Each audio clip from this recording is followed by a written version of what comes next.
Hello students, welcome to Unimongs. मेरा नाम हीना है and I am your political science and legal awareness expert. So hopefully आप लोग previous सारे सेशंस जो हैं उनको देख रहे होंगे, रिवाइज भी करते जा रहे होंगे साथ के साथ। तो आज के सेशन की अगर मैं बात करूं तो कुछ बहुत स्पेशल नहीं है। खुश होने की बात यह है कि आज जो है हम कंक्लूड कर देंगे अपना चैप्टर 5 जो कि कांग्रेस के रिस्टोरेशन के बारे में था। तो प्रीवियस सेशन में हम लोगों ने फर्स्ट जनरल इलेक्शन से लेके जो फोर्थ जनरल इलेक्शंस थे वो और उनका वर्डिक्ट जो है वो क्या आया उसको डिस्कस किया। अपार्ट फ्रॉम दैट हम लोगों ने डिस्कस किया कि क्या सिचुएशंस थी या क्या सर्कमस्टांसेस या क्या सिनेरियो थे देश में उस समय इकोनॉमिकली, पॉलिटिकली, ठीक है भाई, एंड उसका इम्पैक्ट जो है वो क्या आया इलेक्शन रिजल्ट्स के ऊपर। ठीक है भाई, चलिए। सो आज के लेक्चर में हम किस चीज़ पे बात करने वाले हैं, देखिए ये part, just a minute, this is part 5 है ना। मैम यहाँ पे चेंज करना भूल गई है, खुश हो जाओ, पार्ट 5 है, दुखी होने की जरूरत नहीं है कि पार्ट 4 है ये, ठीक है। चलिए, सो ये पार्ट 5 है आपका एंड इस चैप्टर में हम लोग क्या डिस्कस करने वाले हैं। मैंने आपको बताया था कि लास्ट क्लास में जो प्रेसिडेंट हैं वो एक्सपायर हो गए थे, तो उसके बाद देश के सामने सबसे बड़ा क्वेश्चन जो है वो ये खड़ा हुआ था क्या कि भाई जल्दी से जल्दी हमें क्या करना है, इलेक्शंस जो है उसको कंडक्ट कराना है। ठीक है, तो आज की क्लास में हम डिस्कस करेंगे वो जो प्रेसिडेंशियल इलेक्शंस कंडक्ट कराए गए थे उसका आउटकम क्या आया। ठीक है भाई, एंड उसके बाद कांग्रेस में क्या हुई, स्प्लिट हुई। ठीक है भाई, तो अपने हिस्ट्री सेशंस में भी हम पढ़ते हैं कांग्रेस की स्प्लिट के बारे में, ये थोड़ा सा मॉडर्न हो जाएगा, राइट, आफ्टर पार्टीशन कैसे स्प्लिट हुई इसको हम देखेंगे। एंड प्रिवी पर्स जो है वो क्या होता है, ऑल्दो एक हिस्टोरिकल टर्म है हिस्ट्री सेशंस में, आई एम प्रीटी श्योर आपने इसको पढ़ा होगा। एंड उसके बाद भाई 5th जनरल इलेक्शन, इसको और पढ़ लो यार, यहाँ से ज़रूर क्वेश्चन आ जाएगा। ठीक है, और तो भाई अब जब इलेक्शन पढ़ोगे तो रिजल्ट भी देख लेना फटाफट से, ठीक भाई। और उसके बाद एक्चुअली ये जो टॉपिक है मैम, इतना बड़ा रिस्टोरेशन ऑफ कांग्रेस, ये बार बार 5 सेशन से चला आ रहा है। इसका मतलब क्या है, रिस्टोरेशन का मतलब एक्चुअल मीनिंग जो है वो क्या है। अब मैम हम ये सब इतना पढ़ क्यों रहे हैं, इतनी मेहनत कर क्यों रहे हैं, है ना। तो मैंने हमेशा आपको बोला है डे 1 से कि आपका वाई जो है वो बहुत इंपॉर्टेंट है। ठीक है भाई, सो वाई जो है वो ज़्यादा इम्पॉर्टेंट है। ठीक, क्यों पढ़ रहे हैं, ताकि आपका CUET का एग्ज़ाम जो है वो बहुत बढ़िया मार्क्स से क्वालिफाई हो जाए। कट ऑफ से इतने ऊपर मार्क्स आने चाहिए हैं कि आप सेफ पोजीशन में हो, है ना, कि जो कॉलेज आपको चाहिए है, जिस भी यूनिवर्सिटी में आपको एडमिशन चाहिए है, श्योर शॉर्ट वहाँ पे एडमिशन मिल जाए।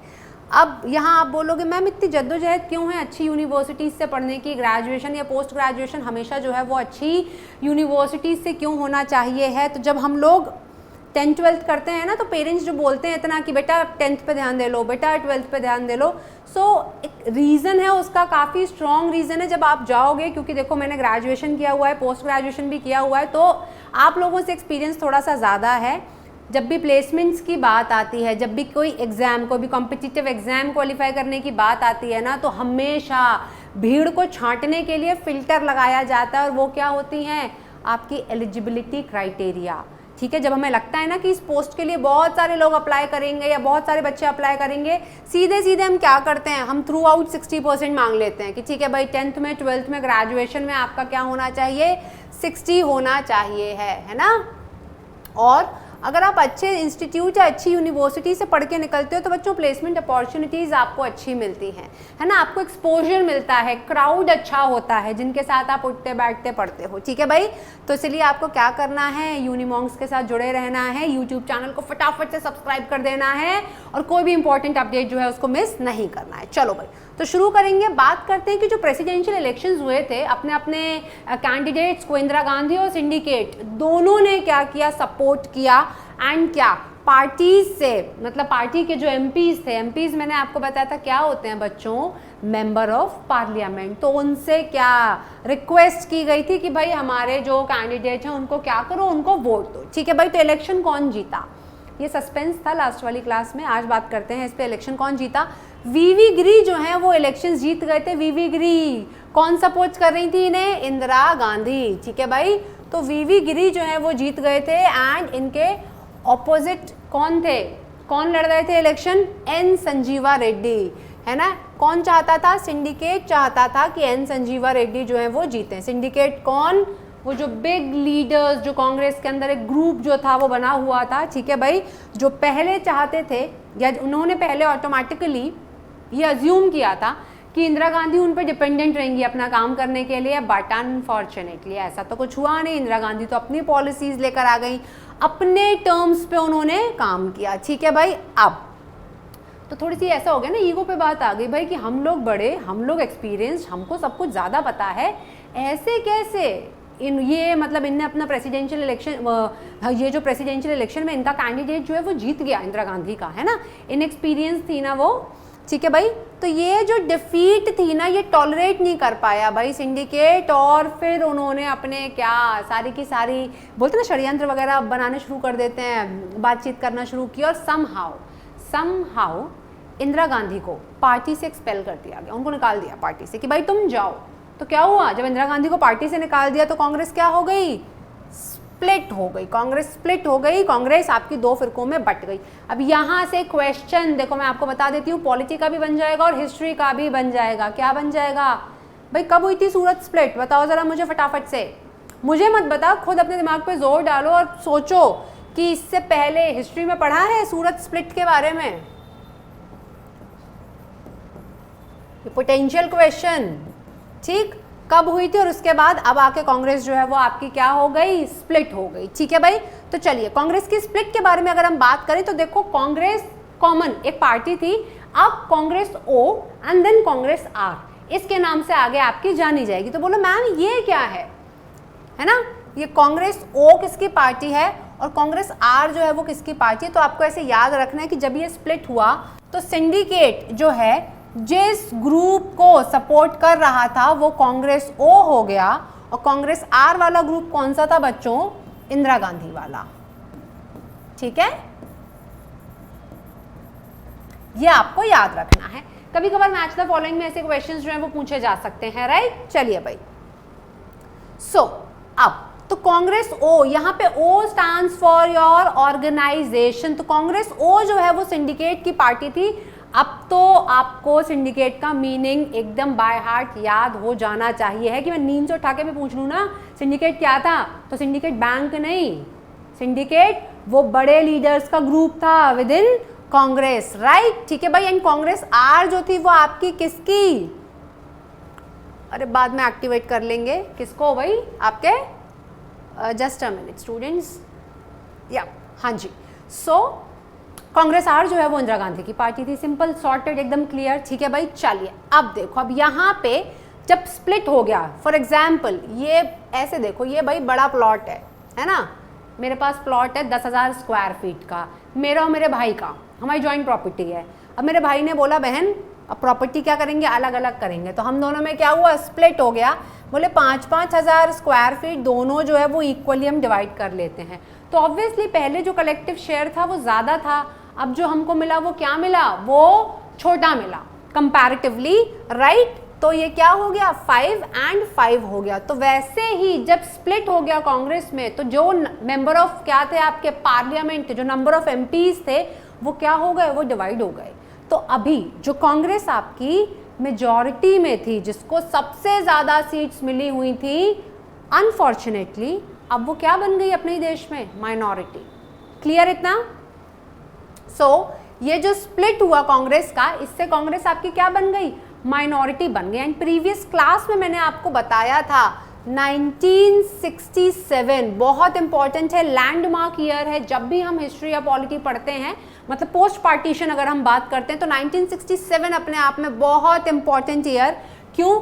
क्योंकि यहीं से वो जो कॉन्सेप्ट आपका आया था, कौन सा? कोएलिशन वाला कॉन्सेप्ट आया था। कोएलिशन क्या? खिचड़ी सरकार, मिली जुली सरकार। तो यहाँ पे जब है ना, तो यहीं से वो जो कॉन्सेप्ट था ऑपोजिशन पार्टीज वाला, वो काफ़ी स्ट्रॉन्ग होता चला गया आफ्टर 4th इलेक्शंस, ठीक है भाई।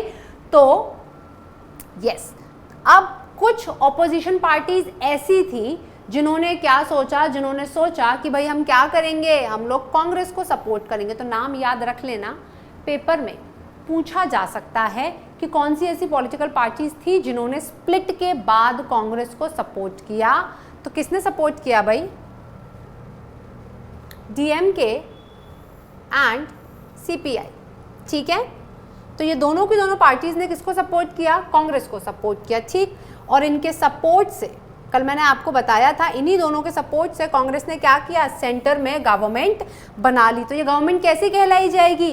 सिंगल पार्टी को मेजॉरिटी आई क्या? नहीं आई, तो कोएलिशन गवर्नमेंट हो जाएगी। ये क्लियर इतना? तो यहाँ तक तो कोई दिक्कत नहीं होनी चाहिए है। देखो सीधी सीधी सी चीज़ें, अगर बच्चों इसको भी समझने में आप लोगों को दिक्कत हो रही है ना, तो फिर बेटा झोल है प्रिपरेशन में बहुत ज़्यादा, ठीक है।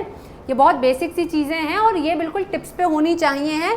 कुछ बहुत दुनिया उपरंत नहीं पढ़ा दिया मैंने आज यहाँ पे, ठीक, बिल्कुल बेसिक है। सो अब पार्टीशन हो गया, तो यहाँ पे पार्टीशन मतलब क्या? स्प्लिट।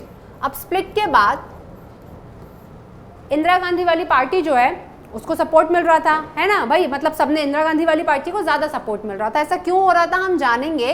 तो इंदिरा गांधी ने क्या किया? सोशलिस्ट पॉलिसीज जो हैं उनको अपनाया। हम लोग already multiple times previous sessions में डिस्कस कर चुके हैं, सोशलिस्ट, कम्युनिस्ट, कैपिटलिस्ट, बार बार, ठीक है।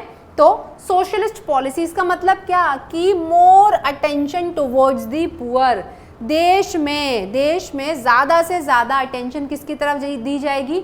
जो गरीब तबका है, जो लोअर स्ट्रैटा है ना, जो बिल्कुल जैसे हम अगर पिरामिड बनाते हैं ना, होपफुली आप लोगों ने पढ़े होंगे, तो पिरामिड बनाते हैं तो जो बिल्कुल बेस पे रहते हैं, है ना, जो सबसे ज़्यादा नीडी हैं, जिनको एक्चुअली गवर्नमेंट के सपोर्ट की सबसे ज़्यादा ज़रूरत है, इंदिरा गांधी ने उन्हीं के ऊपर फोकस किया, ठीक है भाई। तो अब यहाँ पे जब फोकस किया गया तो क्या क्या ऐसे स्टेप्स थे जो इंदिरा गांधी ने लिए, ये पूछे जा सकते हैं पेपर में। आपको 4 स्टेटमेंट दे दिए जाएंगे और उनमें से पूछा जाएगा कि भाई इनमें से ऐसा कौन सा स्टेटमेंट था जो इंदिरा गांधी के द्वारा नहीं लिया गया है, ठीक है भाई। तो सबसे इम्पॉर्टेंट, और ये आप अगर आगे जाके फ्यूचर में यूपीएससी तक की प्रिपरेशन भी करोगे ना, ये तब भी काम आने वाला है आपको। क्या? The nationalisation of 14 banks. Banks का नेशनलाइजेशन किया गया। अब ये नेशनलाइजेशन क्या होता है मैम? नेशनलाइजेशन, आपका नेशनलाइजेशन इज राष्ट्रीयकरण। राष्ट्रीयकरण का मतलब क्या? अब ये बैंक जो है वो राष्ट्र की संपत्ति हो गई हो। यहाँ से राष्ट्र से मतलब क्या है मेरा? सरकार, ठीक है भाई। नेशनलाइजेशन का मतलब क्या? सिंपल सी चीज, एकदम सिंपल भाषा में इसको हम कैसे याद रखेंगे कि नेशनलाइजेशन का मतलब ये है गवर्नमेंट कंट्रोल, या गवर्नमेंट ने उसको टेक ओवर कर लिया, ठीक है भाई। सारा का सारा मेजॉरिटी शेयर जो है वो किसके हाथ में रहा? आपका गवर्नमेंट के हाथ में चला गया, तो वो नेशनलाइज्ड हो गई। एंड आगे जाके पढ़ेंगे हम, क्यों नहीं पढ़ेंगे भाई, है ना। तो हम देखेंगे जैसे एयरलाइंस का नेशनलाइजेशन किया गया, बाकी चीज़ों का नेशनलाइजेशन किया गया, बैंक्स का नेशनलाइजेशन बहुत ज़्यादा इंपॉर्टेंट है, इसको याद रखना है। तो ये किया किसने? इंदिरा गांधी ने, ठीक है भाई। इसके बाद एंड ऑफ प्रिवी पर्स। अब मैम ये प्रिवी या प्राइवी पर्स जो है ये क्या था? पर्स तो हमें समझ में आता है भाई, है ना, और थोड़ी सी अपनी लैंग्वेज में हम बोलते हैं वॉलेट हम रखते हैं, नहीं, लड़कियां पर्स रखती हैं, मम्मियां पर्स रखती हैं, फॉर दैट मैटर्स, ठीक है भाई। तो प्रिवी पर्स का मतलब क्या था? मतलब इतना दिमाग लगा लेना, कुछ ना कुछ पैसे से तो जुड़ा हुआ है यार ये, है ना। पर्स मतलब पैसा, ठीक है भाई। चलिए, अब किताबें तो नहीं रखते ना पर्स में, राइट। सो प्रोमोटेड लैंड रिफॉर्म्स, ये सबसे ज़्यादा इंपॉर्टेंट है। इंडिपेंडेंस के बाद, पार्टीशन के बाद गवर्नमेंट का जो फोकस था वो सबसे ज़्यादा लैंड रिफॉर्म्स पे था। प्रीवियस सेशंस में ये मैं डिस्कस आपके साथ कर चुकी हूँ ऑलरेडी, ठीक है भाई। तो उन्होंने लैंड रिफॉर्म्स को प्रमोट किया, सोशलिस्ट पॉलिसीज़ जो हैं उनको अडॉप्ट किया, पूरा फोकस जो है वो पुअर्स के ऊपर था। क्यों? क्योंकि अनएम्प्लॉयमेंट और पॉवर्टी से काफ़ी हद तक देश जो है वो अभी भी जूझ रहा था, ठीक है भाई। और जो भी पॉलिसी थी वो आपकी क्या? पुअर्स को बिल्कुल सेंटर में, उनका न्यूक्लियस जो था ना वो पुअर्स ही थे भाई, गरीब लोग। इनको फोकस रखेंगे हम, सारी चीज़ें हम इनके हिसाब से करने वाले हैं, है ना। क्यों? क्योंकि आफ्टर इंडिपेंडेंस भी मेजॉरिटी इंडियंस अगर आप देखो तो कहाँ रहते थे? गाँव में, है ना। 60-70% पॉपुलेशन जो है वो गांव में ही रहती थी और वो इलिटरेट थे बच्चों, तो उनके पास एम्प्लॉयमेंट अपॉर्चुनिटीज़ भी उतनी ज़्यादा नहीं थी, तो डेफिनेटली उनको फोकस की ज़्यादा ज़रूरत थी, ठीक है भाई। तो ये सब किया गया इंदिरा गांधी के द्वारा। अब देखिए, प्रिवी पर्स हम समझते हैं, बड़ा फैंसी सा वर्ड लग रहा है सुनने में, फटाफट से इसकी डेफिनेशन मैं आपको बता देती हूँ। जैसे कि क्या? देखो अगर ये आपको इमेज जो है वो दिख पा रही हो तो न्यूज़पेपर में जब लोकसभा ने प्रिवी पर्स को अबॉलिश करने के लिए क्या एक बिल पास किया था तो न्यूज़पेपर में ये हेडलाइंस आई थी, तो वो होपफुली आपको दिख रहा होगा। ठीक है भाई, तो प्रिवी पर्स क्या था? It was the payments made ruler of princely states after the integration. मतलब रॉयल फैमिलीज, जो प्रिंसली जो स्टेट्स थे वहाँ की जो रॉयल फैमिलीज थी, जो एलीट क्लास जो थी भाई, उनको पे किया जाता था। ठीक है भाई, क्या जब उन्होंने अग्रीमेंट साइन कर दिया था, मैंने आपको बताया था है ना, जब इंटीग्रेशन के बारे में थोड़ा बहुत बताया था, हमने पढ़ा था जूनागढ़ के बारे में, हैदराबाद के बारे में, तो कि इंटीग्रेशन के लिए, भारत से जुड़ने के लिए एक अग्रीमेंट साइन किया था, तो उसके बाद उनको क्या दिया गया? उनको पे किया गया। वो आपका क्या था? Privy purse. ठीक है भाई, आप समझ गए? राइट, ठीक। तो हाँ, after the signing off an agreement of integration with India, hopefully आप लोग रिकॉल कर पा रहे होंगे जो प्रीवियस सेशन में हमने जो भी चीज़ जो है उसको ध्यान आपका रखा है वो। ठीक है भाई, चलिए बहुत बढ़िया।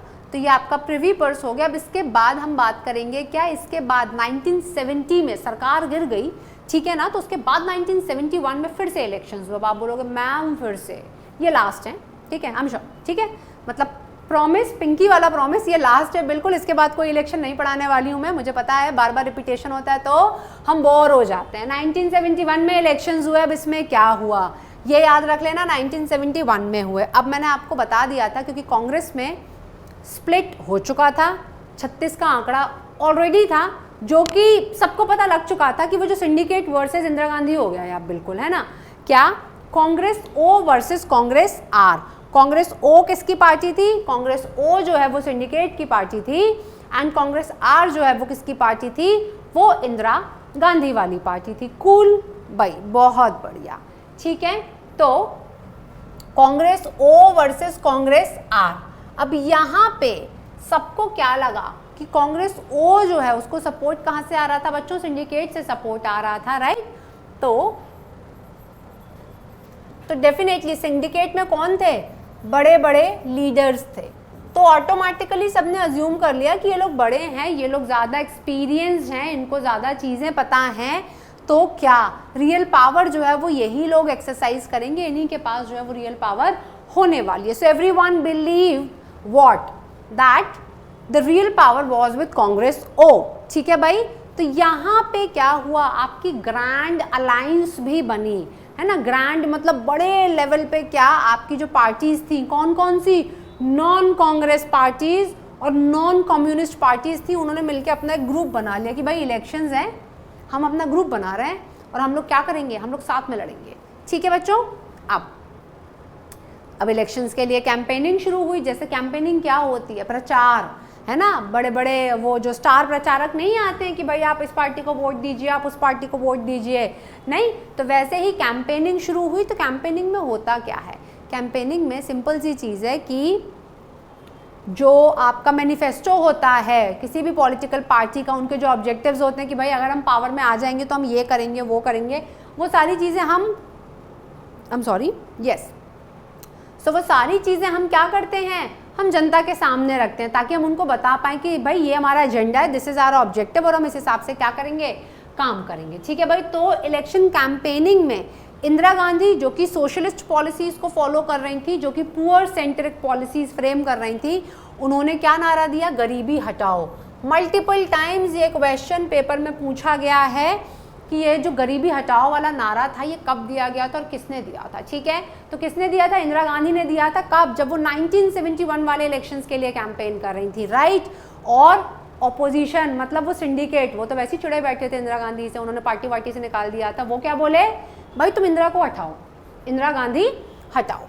ठीक है, ये इंदिरा गांधी का नारा है गरीबी हटाओ, ऑपोजिशन का नारा इंदिरा गांधी हटाओ। मैम हटाओ लिखना भूल गई हैं, कोई बात नहीं, सुन लो उसको अच्छे से, ठीक है।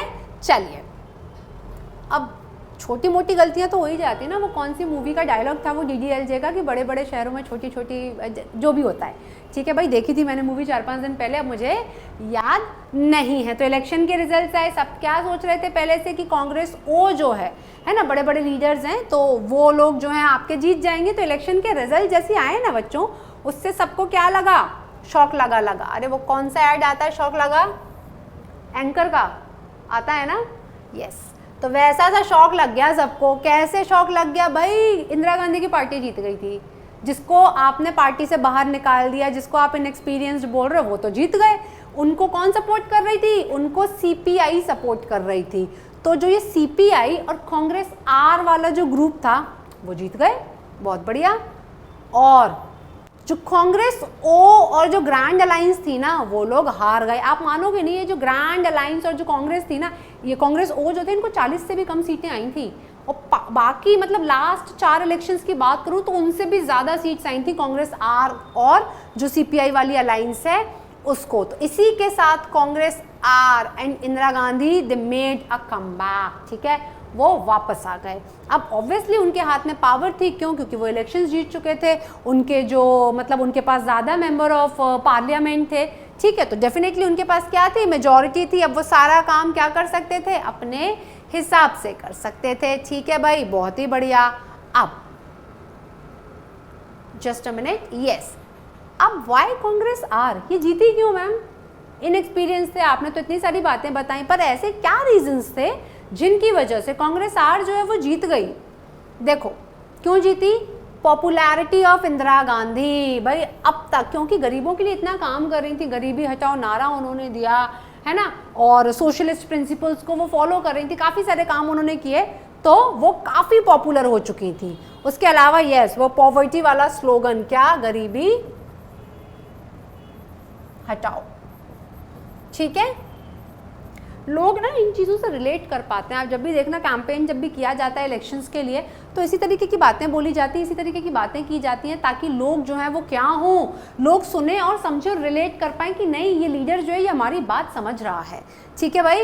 और पॉलिसीज़ जैसे कि मैंने बोला, पुअर्स के लिए काफ़ी सारी पॉलिसीज़ जो थी वो उन्होंने क्या की थी, फ्रेम की थी। इसके अलावा उनकी सोशलिस्ट पॉलिसीज़ थी, ओवरऑल कहीं ना कहीं समाज के कल्याण की बात की गई थी, है ना, समाज के हित की बात की थी, और मतलब कि सबका इंक्लूसिव ग्रोथ होनी चाहिए है एक तरीके से, नहीं आपका, ठीक है भाई, इंक्लूसिव ग्रोथ, खैर ये टर्म बहुत इंपॉर्टेंट है, आगे आप पढ़ोगे तो सीखोगे अपने इकोनॉमिक्स के सेशंस में होपफुली, राइट, कि इंक्लूसिव ग्रोथ बहुत इंपॉर्टेंट है। इसका मतलब देश जब तरक्की कर रहा है तो देश का हर सेगमेंट, हर इंसान जो है ना वो तरक्की उसको भी देश में आगे लेके जाए, ठीक है, वो भी क्या करे, आपका प्रोग्रेस करे। इसके अलावा लैंड रिफॉर्म्स जो हैं वो प्रमोट किए गए थे, ये मैंने डिस्कस आपसे कर ही लिया है पहले ही, एंड ऑफ प्रिवी पर्स, और वो जो 14 बैंक्स थे उनका क्या हुआ था, उनका नेशनलाइजेशन हुआ था, ठीक है भाई। तो ये तो सारी चीज़ें क्या हो गई आपकी, अरे क्या हो गई, ये सारे रीजंस हो गए बच्चों, किसके, इंदिरा गांधी क्यों जीती 1971 के इलेक्शंस, ठीक है, तो ये सारे के सारे रीजंस थे उसके लिए भाई, ठीक है। अब मुद्दे की बात, ठीक है, चाय पे चर्चा कर लेते हैं फटाफट से। क्या चाय तो छोड़ ही दो, आज तो चाय भी नहीं मिली मैम को, ठीक है, चलिए भाई, तो आज सुबह सुबह भाग भाग के आपके लेक्चर के लिए आना पड़ गया कि चाय भी स्किप हो गई। सो रीस्टोरेशन ऑफ कांग्रेस, अब रीस्टोर करना किसी चीज़ को, है ना, जैसे क्या होता है, कभी हमारा लैपटॉप वगैरह हैंग हो जाता है, फ़ोन हैंग हो जाता है, तो हम जाते हैं अगर बाहर या उसको रिपेयर करवाने के लिए, तो क्या बोलते हैं कि भैया इसको रीस्टोर कर दो, है ना, ठीक है। तो इसका मतलब क्या, रीस्टोरेशन का मतलब होता है कि कांग्रेस को उसी पुरानी पोजीशन पे, देखो रीस्टोरेशन का मतलब किसी भी चीज़ को उसी पुरानी पोजीशन पे लेके जाना, जैसी वो थी उसको एज इट इज़ बना दो। तो रीस्टोरेशन ऑफ कांग्रेस का मतलब क्या होगा, रिस्टोरेशन ऑफ कांग्रेस का मतलब होगा means to take the Congress to its old position, पुरानी पोजीशन पे कांग्रेस को लेकर जाओ, और जैसे कांग्रेस जो है वो आपका काम करती थी वो वैसे ही क्या करे, काम करे, ठीक है भाई। अब तो कैसे रिस्टोर किया गया, इंदिरा गांधी ने अपने नए नए तरीके काम करने के जो है वो इन्वेंट किए, ठीक है भाई, काफ़ी सारे तरीके उनके द्वारा इन्वेंट किए गए, एंड उन्हीं के नेतृत्व में, और ऐसे बोला जाता है ना, उन्हीं की अध्यक्षता में जो कांग्रेस है वो एक नई पार्टी बन के जो है वो उभरी, है ना, एंड वही जो पावर थी, जो डोमिनेंस था कांग्रेस का जो पहले हुआ करता था फर्स्ट सेकंड थर्ड इलेक्शंस में, वही सारी चीज़ें फिर से क्या हो गई आपकी, एस्टैब्लिश हो गई। तो इसको क्या बोला गया बच्चों, रीस्टोरेशन ऑफ कांग्रेस इसको बोला गया, ठीक है भाई। तो ये कैसे हमको पता लगा, क्या फीचर्स थे रीस्टोरेशन के, ज़रा इसके बारे में हम बात करें, तो देखो ऐसा क्यों हुआ कि जो कांग्रेस है वो वापस से उतनी डोमिनेंट पार्टी बन गई, वापस से उतनी पावरफुल बन गई, क्योंकि it depends on Indira's popularity. ठीक है भाई, इंदिरा गांधी बहुत ज़्यादा सुपर पावरफुल और बहुत पॉपुलर जो है वो उस टाइम तक हो चुकी थी। ठीक है भाई, और इसके अलावा जैसे कि हमने देखा अभी कि कांग्रेस ओ वर्सेस कांग्रेस आर हो गया था। ठीक है, तो वो जो इंटरनल जो टसल चल रहा था वो भी क्या हो गया आपका, एलिमिनेट हो गया था। इसके बाद जो सोशलिस्ट आइडियोलॉजी थी कि भाई सबका विकास होना चाहिए है ना, सबको फ़ायदा होना चाहिए है। इसके अलावा the welfare of poor and पहले से मतलब लाइक पार्टीशन के बाद वाली Congress, first second third election वाली कांग्रेस की अगर हम बात करें तो उससे ज़्यादा ऑर्गेनाइज्ड और उससे ज़्यादा मतलब पावरफुल बन के कांग्रेस जो है वो उभरी थी। किसके अंडर, इंदिरा गांधी के अंडर। ठीक है, so this was the restoration of Congress. अब आप समझ गए क्यों आपको first second third fourth election जो है वो पढ़ाना ज़रूरी था बच्चों, इसीलिए ताकि आप लोग क्या कर पाओ, आप लोग लिंक कर पाओ, चीज़ों को रिलेट कर पाओ कि क्या ये बहुत ज़्यादा ज़रूरी है समझना। That interlinking is really important. रट तो हम लेते हैं फैक्ट्स को, लेकिन जब कॉन्सेप्ट बेस्ड क्वेश्चन आता है, कंसेप्चुअल क्वेश्चन जब आता है, अगर हमने लिंक करके चीज़ें नहीं पढ़ी होंगी तो सब कुछ क्या हो जाएगा, गुड़ गोबर हो जाता है फिर, है ना। चलिए भाई, तो देखिए अब इस चैप्टर में हमने मतलब आज के सेशन की भी नहीं, पूरे चैप्टर 5 की अगर मैं बात करूं तो हमने काफ़ी सारी चीज़ें जो है वो आपकी डिस्कस की। क्या, जनरल इलेक्शंस कौन कौन से मैम, 5, 1 2 3 4 5।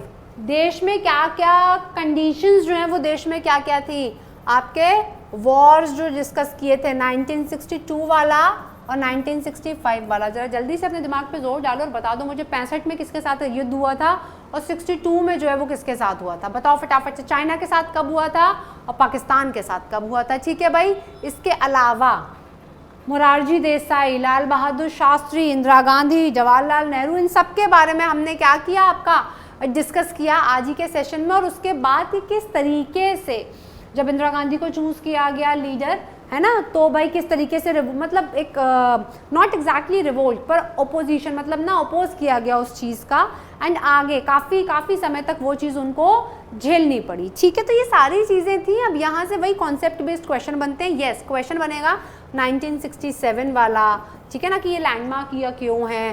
ठीक है, या 1960s की अगर हम बात करें तो कौन कौन सी ऐसी प्रॉब्लम्स थी जिनसे देश जूझ रहा था, आपसे क्वेश्चन दिया जाएगा, ABC करके बोल देंगे। फूड क्राइसिस था, इकोनॉमिक प्रॉब्लम थी, ड्राउट्स थे, या ऑल ऑफ दीज, है ना।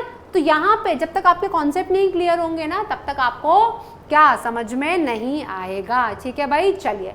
तो कंपैरेटिवली सेशन छोटा था क्योंकि कंक्लूड ही करना था बच्चों इस लेक्चर को, है ना, तो कुछ बहुत ज़्यादा इसमें था नहीं। चलिए भाई, तो इसी के साथ अब हम क्या करेंगे, छुट्टी कर दें आपकी आज जल्दी से। तो देखो यार, ऐसा है अब छुट्टी आपकी आज जल्दी हो रही है। अब नेक्स्ट सेशन से हम क्या करने वाले हैं बच्चों, नेक्स्ट सेशन से मल्टीपल चॉइस क्वेश्चंस हम प्रैक्टिस करेंगे। ठीक है, because practice makes a man and women perfect.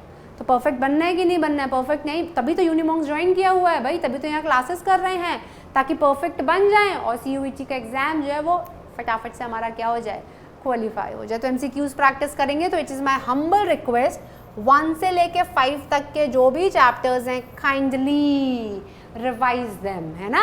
आप देखो रिवाइज करके क्लास में आओगे, आपके क्वेश्चन सही होंगे ना, that will boost your confidence like anything.